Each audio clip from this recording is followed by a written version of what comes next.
Tonight's big stories. As it turns out, 15 senators voted to oust Mig Zubiri as Senate President, including Zubiri ally Senator Bato de la Rosa. Zubiri says he's dumbfounded over de la Rosa's duplicity. The surprise shakeup in the Senate leaves at least 3 committees without chairmanship. We'll be speaking with Senator J.V. Ejercito, who used to be Deputy Majority Leader, about how they will proceed from here. And the National Security Council challenges China to open up the Bajo de Masinloc to international scrutiny to determine the true state of its maritime environment. Good evening. Welcome to the show. I'm Regina. I'm Gretchen. And I'm Shawn. The dust has yet to settle in the Senate after that shock change in leadership yesterday, but we are able to piece together more of this puzzle. For starters, new Senate President Escudero has admitted to getting the ball rolling to unseat Zubiri, citing concerns from his colleagues, and that there were actually 15 senators who turned against Zubiri. All eyes are now on the Senate committee chairmanships, specifically who will get what. And Camille Samonte has the big story tonight. The shakeup in the Senate leadership came as a surprise for many, although ouster rumors on former Senate President Mig Zubiri had been floating since last year. Now that it's happened, who exactly initiated the move? Well, newly installed Senate President Escudero admits initiating the ouster and coming up with a resolution on the leadership change. He says, though, that it was a last-minute thing that was decided only last week.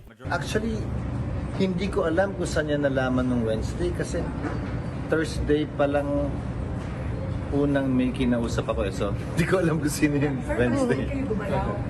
Thursday lang ako. Ikaw, sir, personally. Ikaw yung nagpag-usap, sir, talaga. Ikaw personally naman pa.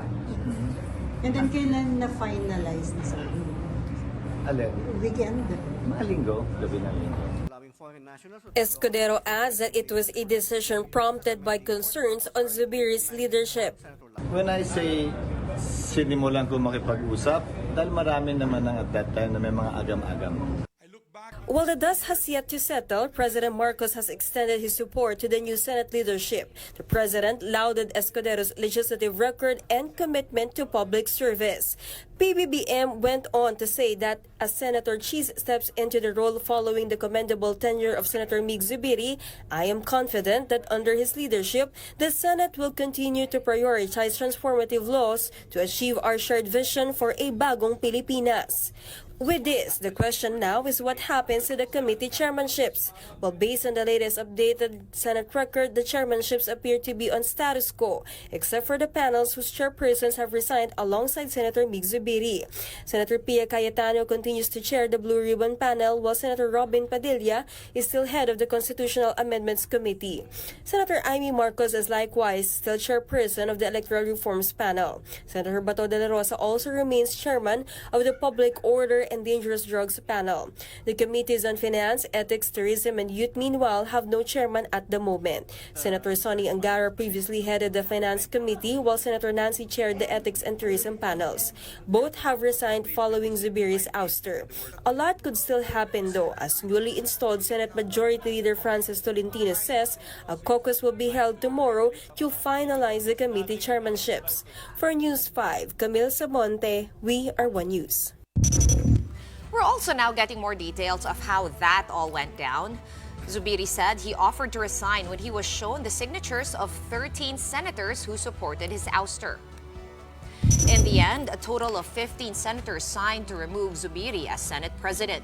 They were, and I'm going to read them out in no particular order, Senators Alan Peter Cayetano, Pia Cayetano, Bato de la Rosa, Cheese Escudero, Jinggoy Estrada, Bongo, Lito Lapid, Amy Marcos, Bong Revilla, Francis Tolentino, Rafi Tulfo, Robin Padilla, Grace Poe, Cynthia Villar, and Mark Villar. 6 senators, meanwhile, voted to keep Zubiri on, which are Senators Zoni Angara and Nancy Binay, J.V. Ejercito, Sherwin Gatchalian, Lauren Legarda, and Joel Villanueva. Senate Minority Members Risa Ontiveros and Coco Pimentel both abstained from the vote. Now, remember how Senator De La Rosa was caught on camera looking anguished while Zubiri announced his resignation? Well, it turns out he may have been weeping out of guilt. At a press con today, De La Rosa said he had not wanted to sign the ouster vote and even considered joining the minority group instead. But he was later convinced by Tolentino and Senator Alan Peter Cayetano to stay with the majority. So, De La Rosa apologized to Zubiri, he says for failing to persuade his PDP party mates, Tolentino and Go, to support him as in Zubiri, instead of Escudero. Sabihan ako na kahit na hindi na kailangan yung perma ko because they already have 14 and they only need 13 to unseat the Senate President. I was really contemplating seriously to join the minority after that incident. But I was persuaded by Senator Chis and Senator Alan Cayetano na please stay with the majority. Nahiya ako sa kanya dahil hindi ko napanalo yung gira para sa kanya. Kasi yung nakapirma ako before mag-start ang session. Di ba? Pumasok ako doon.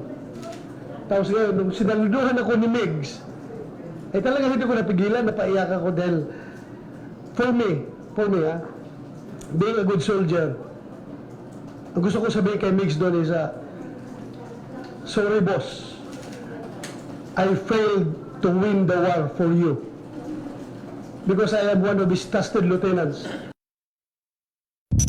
Now, what did Zubiri feel after he found out Senator De La Rosa had been one of the 15 who voted against him? Let's listen in.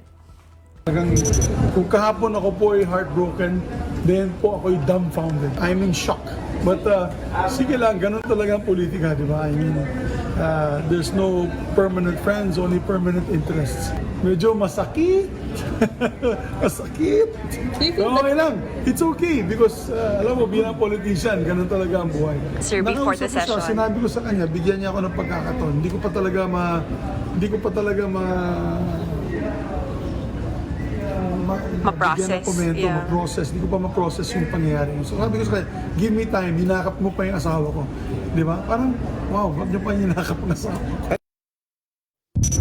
Zubiri said he feels like what cost him the leadership is him defending De La Rosa's chairmanship of the Committee on Public Order, which is investigating the alleged PDEA leaks that dragged President Marcos into it.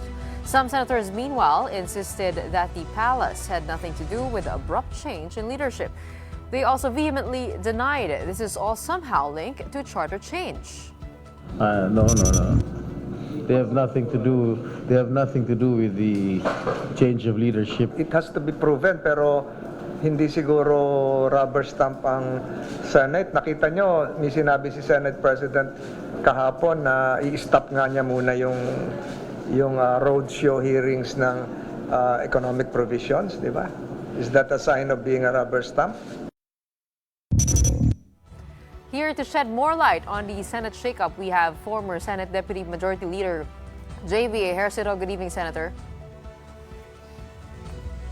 Hi, good evening, Gretchen, Regina, and gandang gabi po sa inyo. Good evening. Good evening. Senator, it's been a day since this happened, and up until now, we are also dumbfounded about what caused this leadership shakeup in the Senate.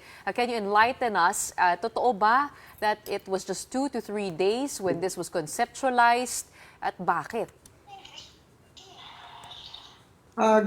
Just like the leadership, no, we are all until now puzzled, dumbfounded, because I don't think the leadership did anything wrong, first of all, and I think we've been very supportive of the administration's priority measures. We've been supportive of the administration's programs, and if you would not to feather ourselves, no, but I think most of the priority measures that were mentioned, the accomplishments, no, were authored and sponsored by our bloc, no, the shipmates bloc, no. So I don't think performance, in terms of performance, if you look at performance, I think our leadership, our bloc, was able to deliver for the administration. I would think that this coup started in January when during the heat of the People's Initiative, when the House of Representatives leadership and the Senate were at odds because the House leadership was really persistent and bent on really pushing for the People's Initiative, which the Senate found that it was questionable. So from that time there was already rumors of a coup. That was January, and it dragged on. It died down, but it continued on. And I would think that the last nail to the coffin is the PIDEA hearings under Committee on Public Order, chaired by Senator Bato de la Rosa. And Shawn, Gretchen, Regina, in the Senate, we are 24 republics, as they say. It is not our tradition to control or to stop any hearings. No, that's a known fact in the character of the Senate. So we are also sad, I have to admit to you, because I think the leadership didn't do anything wrong, and the leadership stood by and fought for the institution. So probably it also one of the reasons that it caused the demise of the leadership of Senate President Zubiri. They keep denying it, though. All the other half of the Senate keeps saying it has nothing to do with the PIDEA hearings. What do you know, Senator? I mean, just last time we were talking to Senator Jinggoy about it, and he said no. Well, I would say I'm a witness. I'm being one of the deputy majority leader. I'm part of the leadership. I am in the Senate. I'm the first in and the last out. No, being the deputy majority leader, I'm always on the floor. I would say that most senators are satisfied with the handling and the leadership of Senate President Zubiri. Even our minority leader, Coco Pimentel, speak out that he said that he was satisfied and even praised Senator Zubiri for being fair. There was a very good relationship, constructive criticism by the minority towards the leadership. No, so I know for a fact that most senators are very much satisfied because Senator Zubiri is very fair, and he stands by the principles, and he is very particular in making sure that the Senate remains the last bastion of democracy by allowing all its members, no, to freely chair their committee without anybody interfering. Okay, Senator, you're absolutely right. How you narrated how things have happened this year from January, the coup rumors, we were covering that as well in March. There have been a few, no? There have been a few since, I think, 2023, late 2023. This year, it really heated up. And in fact, that ended with a manifesto of support for former Senate President Zubiri in March. And then we thought that was the end of it. However, we also did speak with Senator Amy Marcos, also back in March, where she said something curious. She said the pressure versus Senate President Zubiri was coming from the outside. Does that statement make sense to you? Let's listen to her, except to Senator Amy Marcos. I think we have a soundbite. There's a lot of pressure to change Mig Zubiri. But it's all coming from outside the Senate, not within the Senate. So strange. Maraming ugong. Pero lahat ng ugong galing sa Kongreso, hindi sa Senador. Nakakatawa nga eh. Pagtan na lang kaya nila yung speaker, ba't nila papakialaman yung SP? What do you think, Senator JV? I do agree, because if you would ask me, as I mentioned, I'm always in the Senate, always on the floor, the last man out. I would think if it's only the Senate we are talking about, all senators or most of the senators are very much satisfied with the leadership of Senate President Mig Zubiri.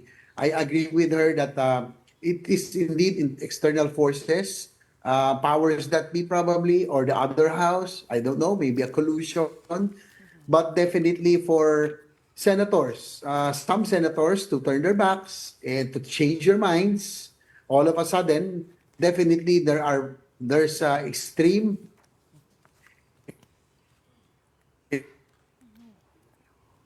so the House of Representatives leadership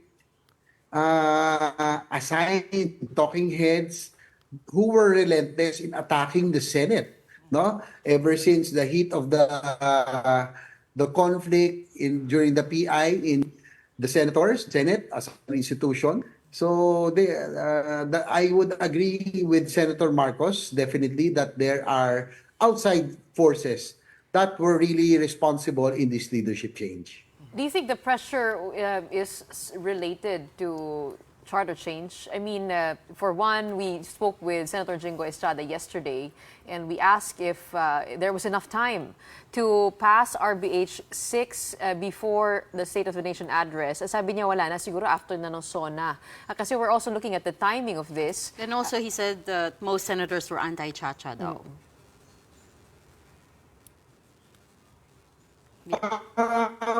It started with the PI because the House leadership at the time were really persistent and determined to go through with the People's Initiative. And from what they perceived, that with the current leadership, a composition of the Senate, that it has no chance of making it or passing in the Senate. That's why they really they were bent on pushing PI. So now I would think that the last hot issue was the PDEA hearings under the Committee on Public Order. That's why we think that it's probably because of that it really cost the presidency of Senator Zubiri, because apparently he failed to stop these hearings. But as I mentioned earlier, Gretchen, Regina, Shawn, the Senate, it's 24 republics. We do not do that. We do not dictate upon our members. It's up to them. We give them the liberty on how they would handle their respective committees. What about, Senator, the angle that, of course, next year, 2025, is an election year, meaning half the republic, half of that 24 in your republic, and that is the Senate, will be changed. Could this be early rejigging ahead of next year's midterm elections too? If you would look at history, Shawn, a lot of Senate coups or change in leadership really happen before elections, so that they would already have an upper hand. Whatever happens, if there's a new set of senators coming in, they would already have a upper hand. What really is positive for us, what is really sad for us, Gretchen, Regina, and Shawn, is that I would say that the Senate leadership under Mig Zubiri really performed quite well. And as I mentioned earlier, not gloating about it, but if you would look at the Oh dear. Oh, Oh I think dear, we just finally lost Senator J.V. Herster. We're going to try to get him back on the line. But in the meantime, bit of a shock, I think. First of all, that he is squarely on the other side of this. He thinks that, yes, the PDEA hearings do have something to do with the issue, right? And Well, we've a lot of spoken to people Senator Jinggoy, Right, Senator right. Tolentino, Senator Bato, who all say, no, it's not, It would it's seem not related to the hearings. Right, a lot of people are saying you're right, that it was the straw that broke the camel's back, yung PDEA leaks hearings. But you know what shocked me? Because I wasn't here yesterday and so many things happened, and I was thinking, geez, Escudero as a new Senate president, because all those rumors before, the one they were pointing to as the replacement was Senator Jinggoy, that's right. So that's kind of just what shocked me the most, I think, because ang dami nang ang rumors. We did ask him yesterday if he was also in the running. Sabi niya, no, I wasn't in the running. It was just That's right. Senator Cheese Escudero. Correct. It was always just him. I think right, we have we do Senator have- JV back on the line now. Senator JV, do we have you with us again? Yes, Regina. Okay, great. So I wanted to get some of the details correct. How did this all unfold for you? For instance, Senator Jinggoy told us that he got the call from Senator Cheese soliciting his support. How did you first find out? Did you get a call too? I did not get a call from whoever, probably because I belong to the leadership. I'm the deputy majority leader, probably the fourth in rank in the Senate leadership. So they probably those who plotted this change in leadership didn't anymore consider me, because they would know that I will never leave Senator Zubiri, and I would, even if they called me honestly, I would never leave him because from our point of view, I think the Senate leadership was doing quite well, performed quite well. Um, all that is asked of us, we were able to pass the priority measures, and there's no scandal. There's no issue of corruption, whatever you need, no, you read or whatever comes out now in the social media or yung mga videos that are coming out are products of black propaganda against the leadership. So you did. And even the employees and staff are very, very, very satisfied with the leadership. So you didn't get a call from Senator Cheese. Did you find out on Monday morning, almost the same time as us then? Yes, we heard about this already during the weekend, and we were counting, and we were still confident, no, that we will have about 13 votes, no, the number needed. So probably they worked on the others during the weekend and had pressure. And I would not name anymore a senator who confided that they received a call, no, from a very powerful person that they cannot refuse. So let's just leave it at that. Who it is, who it was, I have no idea also. But the only thing that he said that is from somebody, it's very difficult to say no to. Just to clarify something you said, Senator JV, earlier when the coup rumors first started coming out in the news, I believe though, one of the early reasons that people were giving was that yun nga, hindi nga napapasa yung mga priority or pet bills ng administration fast enough in the upper house. So you're saying that that has been resolved and you don't think that is the reason anymore, and that if it's not performance, then surely it's personal? Shawn, Gretchen, and Regina, I would just like to address that issue. No, in the Senate, we really scrutinize, we really study, and admittedly, we are quite slower in passing measures. And I've been in both houses. I've been in the House, a member of the House of Representatives, and the House being parochial, the congressmen are only concerned of what they can bring to their districts. No. But in the Senate, being national in nature, we definitely are more sensitive and looking at the national interest. So we really are slower because we really scrutinize each bill. Talagang dadaan sa butas na karayam, so to speak, even our minority. No, there's only two of them, but each bill is very difficult to pass because they really scrutinize and it takes very long. No, yung interpellations and others takes a long time. But I would say that the most of the priority measures asked by the administration, we were able to pass. So yung nakakasama na loob sa amin because all that was asked of us, although slower, we were able to deliver. And those who delivered, as I mentioned several times earlier, is our bloc, no, the seatmates bloc, no, part of the leadership. So whatever other factors, nagka-personalan na siguro ito, and I would think the external factors are part of it. As I mentioned earlier, members of the House they were relentless in discrediting, in attacking the Senate leadership, no, since January until now. It was continuous. The person who called the other senators that they couldn't refuse because he or she was very powerful. You can't name names, I understand that, but can you just confirm, was it someone from the Senate or external then? External. Okay, thank you. I have no idea who, but this person just said that somebody that they just cannot say no to. Do you think that was the reason why Senator Bato de la Rosa voted against Senate President Mig Zubiri, and he explained that by saying that he just went with majority, and he said, "I have failed to win the war for you," referring to not being able to keep PDP laban supporting the former Senate President. I mean, what can you say about that? Yung power na yun ba yung dahilan? Kaya, kumbaga, parang bumaliktad What has surprised you with all of these alignments or realignments?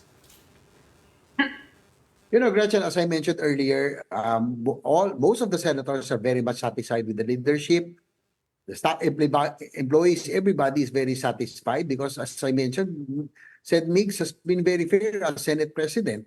And I would only surmise that external factors will be the only reason why a lot of our core members, no, part of the majority, would change their minds, no, in supporting another person for a Senate President. So definitely external factors were present, no, in this whole change of leadership in the Senate. You know, we also haven't asked you, and I apologize on our behalf. How are you feeling, right? And second to that, you know, how would you characterize the morale of the Senate right now? I mean, I know you're about to go on break, but this isn't exactly starting off on the right foot, is it? This new leadership. Yeah. Just to be honest with you, Regina, of course, I feel down. I feel sad because we really sacrifice a lot, no, the leadership, especially during budget season, and even during the plenary. As I mentioned, I'm one of the first in and last out. We are always on the floor. Our group, before pa, no, from the time from Berilon's Senate presidency, Coco Pimentel, Senator Soto, the seatmates block were all the ones who are always on the floor. Now that we have control of the leadership in this Congress, we are still the ones on the floor, and even earlier. So, in terms of work, in terms of responsibilities, I think that the leadership really performed quite and lived up to the expectations. Nakakalungkot na siguro ang kasalanan po namin talaga. We stood for the institution. We fought for the independence of the institution. Again, the Senate is the last bastion of democracy, and we just have to fight for it, no? The survival of the Senate as an institution and being the last bastion of democracy. And I guess that played a big part in the change of leadership as well. Senator, do you have any word over committees? Your committee, chairing which one? Is there anything that has been communicated to you?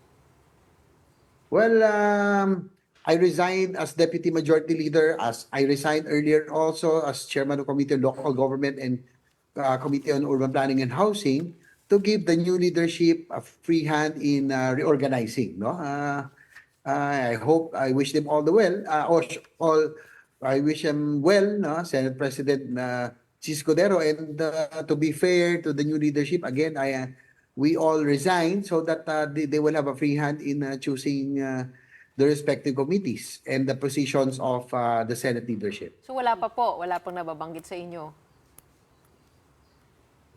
Tomorrow, there's supposed to be a caucus on how the committees will be distributed, but we haven't gotten an invitation because right now we are now not part of the majority. The seven of us, no, the ones who remained with Senate President Zubiri and Senator Zubiri, we decided to be independent, no, an independent bloc right now. We are still seven, and that's still a big number. That's about almost 1/3 of the Senate. So the minority is about 2 members. So we're still thinking whether we will join the minority or we will remain as independent. So that has to be resolved and decided upon. Probably we'll think about it over the break. We have a 2-month break almost, so we will think about it and sort things out. Okay. All right, thank you so much for joining us tonight. We have with us online Senator JV Ejercito. Well, up next, the Philippines challenges Beijing to allow third-party inspectors to assess the conditions at Scarborough Shoal. That and more when the big story returns.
Welcome back. You're watching The Big Story here on One News.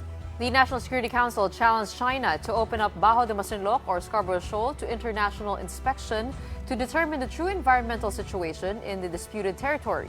The NSC made this statement after Chinese Foreign Ministry spokesperson Wang Wenbin suggested that the Philippines is the one that caused environmental damage in the area.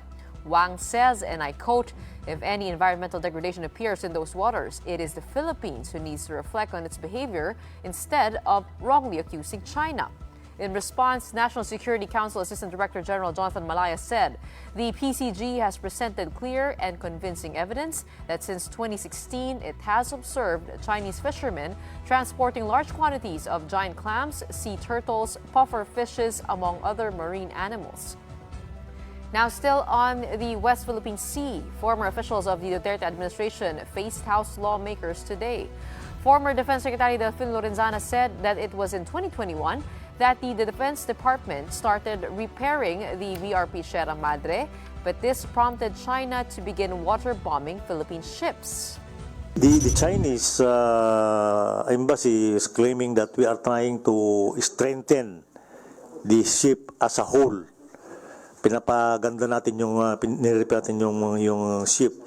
But according to the Navy, which when I talked to them, ay nire-repair lang nila yung tulugan at tirahan ng ating detachment doon, which we did. Despite the protest of Ambassador Huang, we did the repairs until I left office in 2022. So tuloy-tuloy yung repair na yon ng Navy.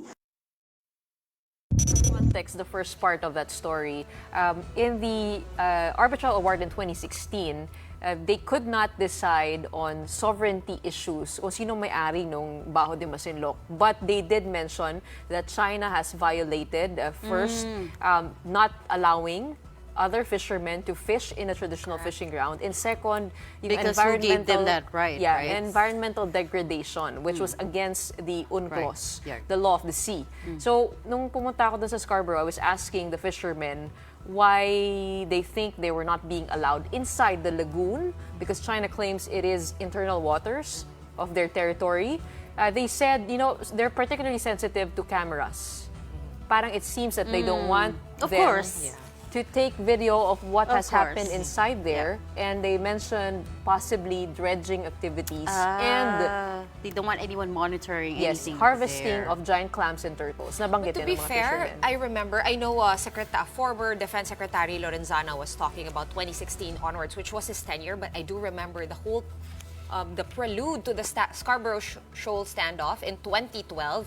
It started because of these giant clams that came from Scarborough Shoal, and I remember those pictures were blasted everywhere, front page of every newspaper. Yun pa yung uso ng newspaper, and you could see the giant clams, and doon nag-start yung buong gulo. So it was definitely happening for more than a decade. The Philippines is building another case asked with China, the environmental aspect. but we're going to get into he said, she said over here. Let's move on now to economic news, and I wish I had better news to tell you, but 58 pesos to the dollar is what we're talking about. For the first time in almost 2 years, the Philippine peso fell to its lowest against the greenback.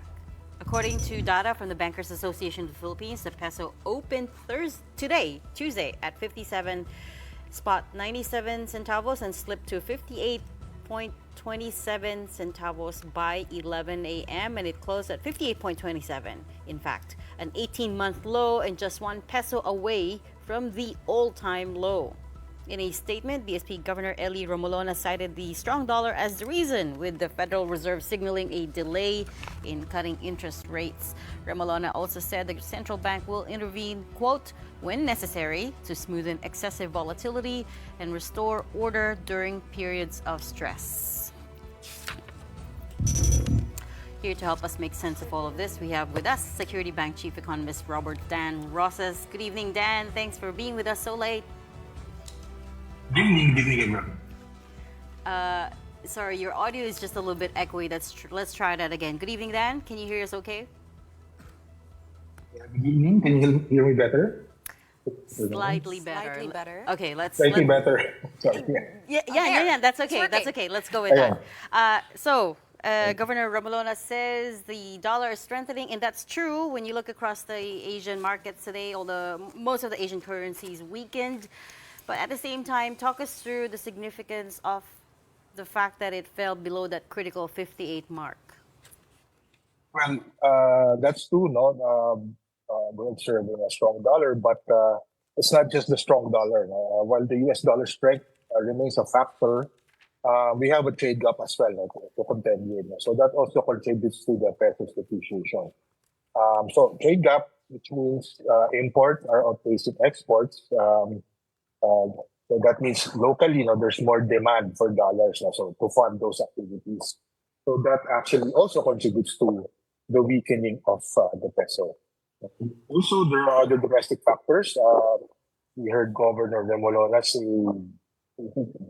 last week that there's a chance that the BSP will be cutting ahead of the Fed. So that also actually might be a contributing factor to the weakness of the peso today. All right. Well, the BSP governor did not seem too ruffled. I'm just worried that I do remember when the last time this happened, and of course, policymakers had to, release a lot of money to kind of calm the peso and keep it like steady.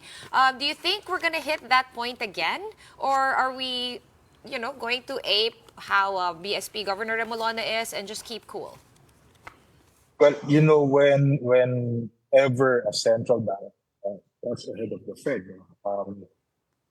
there's always that risk that we might see a depreciation. The reason for that is we have to maintain the certain, we call this the interest rate differential. So Fed's interest rate is around 5.5%.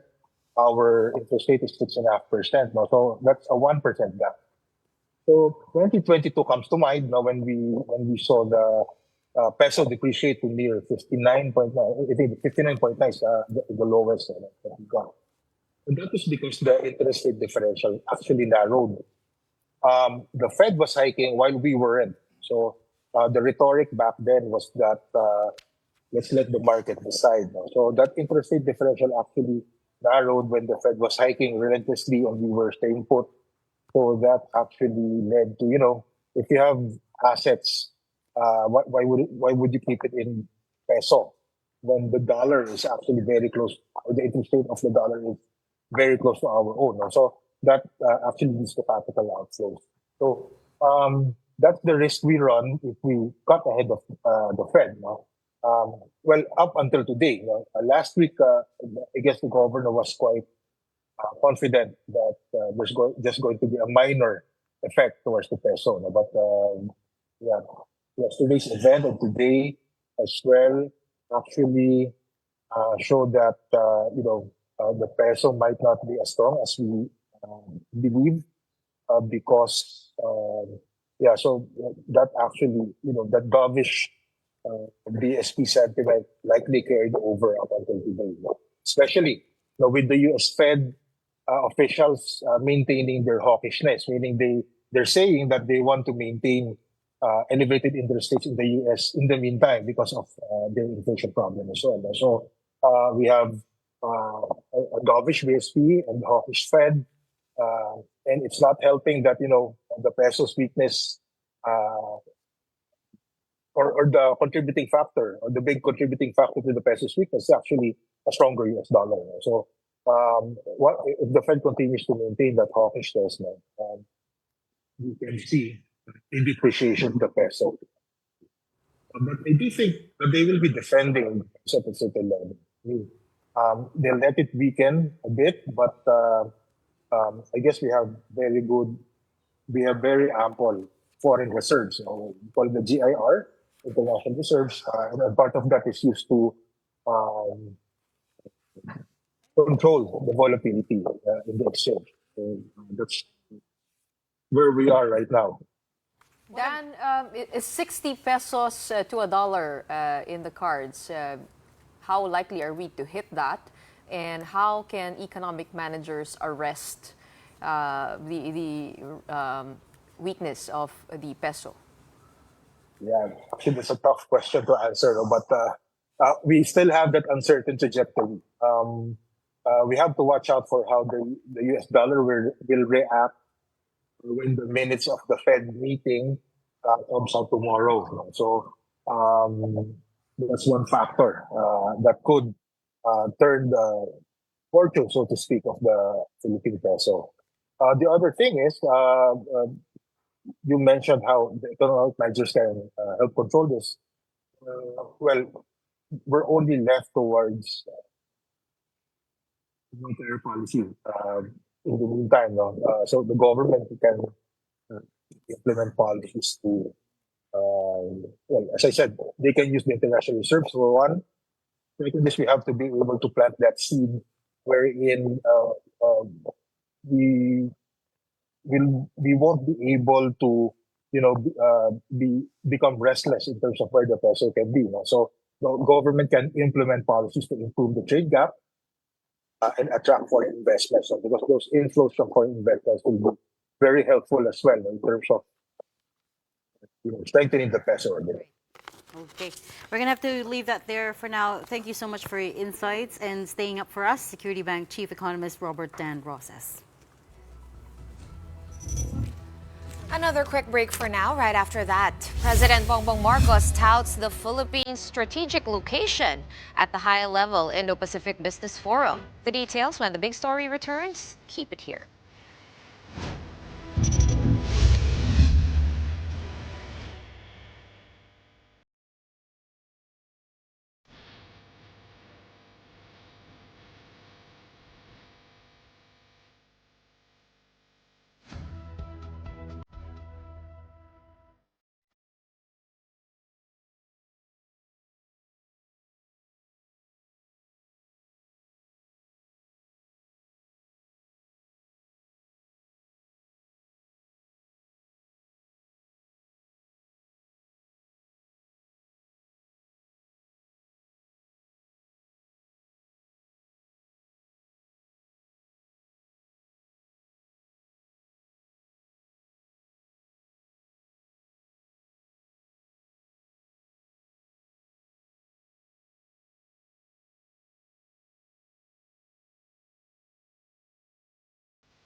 Welcome back. You're still watching the big story here in One News. May napakaraming teleserye right now, from the Senate to the House of Representatives. I cannot keep... real teleserye. Not real. For being linked to the largest money laundering case in Singapore, citing Channel News Asia. Another incorporator is a Dominican national who is also facing charges. In a statement, Senator Ontiveros said, kahit pasabihin niyang nag-divest na siya sa Baofu bago tumakbo, the fact remains that she has ties with these criminals. Kaya ba siya tumakbong mayor para maprotektahan niya ang mga kaibigan niya? I am looking forward to our hearing on Wednesday. Sana naman may maalala na si Mayor. Wow, shade. Ooh, spicy. Referencing the fact that at the last hearing, she kept saying, Hindi niya maalala. What's the famous... Your Honor, yung naging meme na. Your Honor, hindi ko po maalala. That's it. And people were wondering why she was able to tell so much to the other networks interview, as opposed to not, telling her truth in the Senate, where it mattered, right? Right. And she could have also asked for an executive session, as a lot of pundits and armchair pundits have pointed out. But also, she issued a statement already. 3 pages long. Oh, okay. I wasn't able to read the whole thing. Very long, in straight Filipino. Okay. I heard she said that she was a love child. That's why she doesn't have... Correct. Much of her background remains in question. Fuzzy to her. And she was even kind of inviting her mom to please, like, find her way back to Alice again. Oh, Because they're estranged. She doesn't know her mom. that's what she told Karen Davila in that interview Gretchen was referencing, was that her mom was a household helper of her dad, and who left her with the dad, I suppose, when she fled, and that they have not seen each other There are since. several allegations here. For one, that she's a spy, Chinese spy, and then the other one is that she's a Pogo protector or link to the Pogo operator there in Bamban. But on her side naman, sabi niya, ipapadeport ninyo ako? Saan ako ipapadeport? Sa ibang Isa bansa? lang passport Oh, ko. that's Isa lang true, passport ko. no? Oh, that's a bit sad. Para iniwan na nga ako ng nanay You're ko. right. This is a teleseries. It's making is me a teleseries. sad. It is a It is, teleseries. it is. But it's also it's so now everyone is looking for her biological mom, but there is an existing mother figure in her life because they have found in the Bamban website archive there is a photo of her. The internet sleuths are at it again. They are at it, and I'm telling you, cases have been solved by internet sleuths. So we'll see where this goes. Well, tomorrow we'll find out. Let's move on to something more positive. President Marcos opening the Indo-Pacific Business Forum in BGC today. He began by touting the Philippines' strategic location as well as the potential of the Luzon Economic Corridor. We have earmarked key projects to spur growth in the Luzon Economic Corridor, creating strategic connections between Subic, Clark, and the Calabarzon region, a prime location for export manufacturing firms. These initiatives will enhance freight transport services, mobility, and access to key economic zones, ensuring business continuity and positioning the Philippines as a regional hub for agribusiness and logistics in the Asia-Pacific. This is the first time the forum was held in Manila, underscoring deepening ties between Washington and Manila. The Luzon Economic Corridor was first announced during the landmark trilateral summit between the U.S., Philippines, and Japan last month.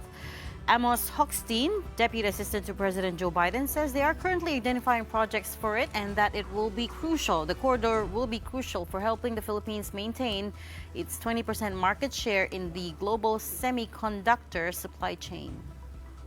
If the Philippines wants to keep that 20%, you have to compete for that. The global economy is growing. So this project is about how do you take what exists already to the next level? How do you compete to expand?